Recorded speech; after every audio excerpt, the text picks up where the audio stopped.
Here we are. This must be an NBA-related odds are, and it is. I wear this all the time, Pete, so I don't know what you're talking about. Corey Dickman, Rogue Media Network, Odds Are, Benjamin Betts podcast. Dude. Let's do it. Let's go. We're talking about the NBA draft today. It is tonight. We're going to get to some Baylor players who might possibly be selected early in the draft. But first, we're just going to go through the first couple picks to tell you some of the highly anticipated players and where they might go. Number one overall pick, the Atlanta Hawks, Corey. Atlanta Hawks. Atlanta kind of snuck into this. Here are, just so you guys know, here are the possibilities of guys they may draft along with their odds. Now, remember, gambling. You can have some fun with it, with your friends, whatever. Illegal in the state of Texas, so we're not encouraging you to do that at all. I'm going to get a dinner date from Pete if I get this right. So that's what it is. If it's anything like the NBA Finals, he'll be buying me dinner. Oh, no. Come on, Mavericks. What happened? Alex Sarr, Pete, has been, like, in a weak draft, which people say this is. But he was, like, the number one guy for a while. Yes. Then it started to turn. Yeah. Richard from France. Uh-huh. Like, I think Victor Wembanyama last year has, like, opened the floodgates to French players. And everyone's trying to get their Victor right now. So give me Richard number one. I know it's minus 390, so it's not great value as far as your wagers go. Okay. But he is going to be the number one pick to Atlanta. I think he fits their team. He's a big guy, shooter, defender. And this is a draft where you're getting for potential. Yeah. So number one pick. Would you ever have a world where you took Alex Sarr? For that pick, or is he no way for Atlanta? So a little bit of insider knowledge here. Sarr has refused to work out for Atlanta. There you go. He has said no. That's why his odds are so high. So that's why his odds are so high. Good. I think in a normal world probably would be number one. Okay. You know who he did work out for?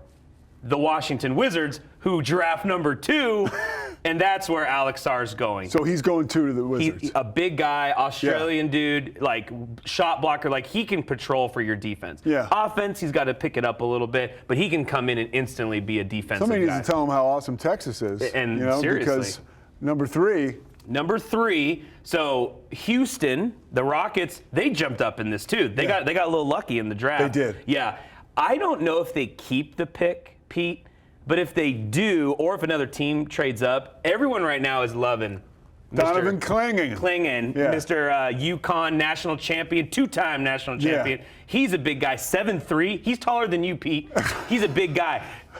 Good odds on this one. And good odds on this one, plus 260. All right, let's go to the 4th overall pick. All right. Who do we got here? We're talking about the San Antonio Spurs. San Antonio Spurs. We got some Spurs fans here. Obviously, last year, you won enough drafts for the next 15 years, but they are trending up. Trending up. Yeah. Who do you put around Victor Wembanyama? So I like either Reed Shepherd from Kentucky or another guy, a big-time long shot, Rob Dillingham from Kentucky. Rob Dillingham, plus 4,000. Yeah.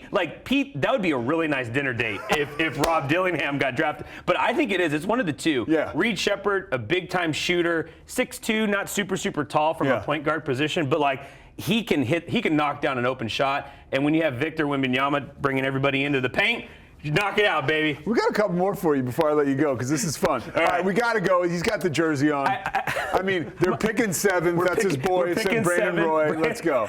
7th pick. Oh, sorry, my bad. 7th pick. You took me away. The Portland Trailblazers. 7th pick. Your hometown. Tennessee had a all-around offensive player this year in Dalton Connect. He was in the tournament. They didn't win, obviously. Yeah. But this guy can come in and just score. Yes. That is what he's built for. Yes. He's 24 years old. That's not old, relatively speaking, but in the NBA terms, it's an older draft pick. And it's ready to impact. Ready to impact. Yeah. And Portland fans, bad year last year. It's going to be probably another bad year, and then they want to win. And he's plus 500. Plus 500. Okay. So give us Dalton Connect at the 7th pick. All right, now let's get – this is the guys who could get drafted in the top 20, and here are odds around them. 2 guys from Baylor, Yves Missi and Jacoby Walter.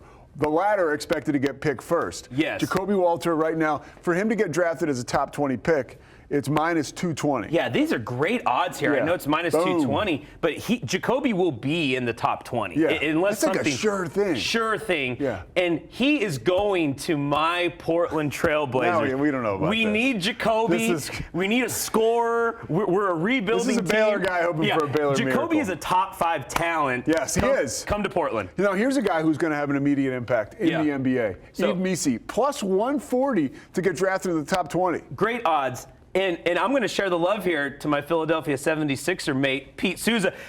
Missi goes to Philly It's a perfect spot for him. Yes. He can back up Joel Embiid, so not a lot of pressure there. Embiid gets hurt, he misses games, so Messi, I think, can come and play defense. He's not going to be the offensive player Embiid is right now, but that's a perfect landing spot for a guy that has a ton of potential. Yeah, they're also Messi. saying he could end up with the Lakers, too. So. And the Lakers at 17 is interesting. I think the Lakers might get a little feisty with maybe Bronny James, but not at 17. What do you think? Do you think the Lakers will end up with LeBron's son by the end? By Thursday night, the draft is going to be over. You think he'll be a Laker by then? 100%. You do? I think the Lakers, they like the drama. Yeah. They want it. How about Bronny James? It's gonna happen. They hire a first-time head coach. Yeah, this is a guy, LeBron's son, for those of you who don't know, who otherwise probably would not get drafted. No. But because he's LeBron's son and LeBron swings such a big stick. Yeah. It's brutal. I mean, LeBron's like, what, 6'9", huge dude. Bronny's like 6'2", more of a point guard. And Bronny is good NBA or good basketball player. He is a great basketball player. But, you know, LeBron is LeBron. But I think the Lakers, they'll draft him. All right, odds are. I mean, come on, Benjamin Betts is the podcast. Benjamin Betts the podcast, you but can find odds that are. on Rogue Media Network. Odds are another one in the books. We'll be back.